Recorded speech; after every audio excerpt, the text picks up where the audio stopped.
Engineering Mechanics. May 2025 Mumbai University. Solved question paper. Question number 5b is based on Module 5 Kinetics Impulse Momentum Principle. A 50 kg crate as shown in figure rests on horizontal plane for which the coefficient of kinetic friction is 0.3.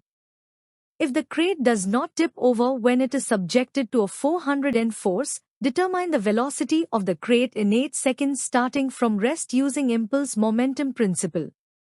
8 marks. Free body diagram of crate. Step 1. Applying impulse momentum equation to the 50 kg crate during its 8-second motion period. M into V1 plus impulse 1 to 2 is equal to M into V2.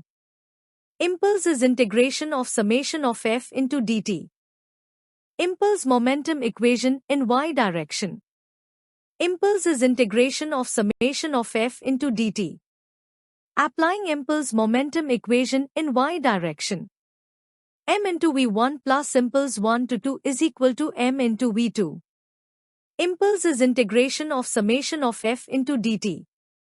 0 plus in bracket 400 sine 30 minus 50 into 9.81 plus Rn, bracket complete into 8 is equal to 0.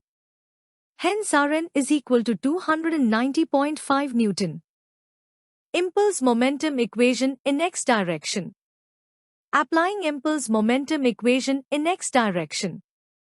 M into V1 plus impulse 1 to 2 is equal to M into V2. Impulse is integration of summation of F into dt.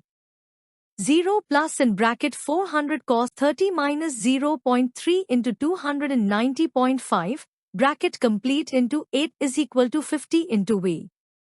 Hence V is equal to 41.48 meter seconds. For similar content on engineering mechanics, please like, subscribe and comment on my YouTube channel at Sachin007.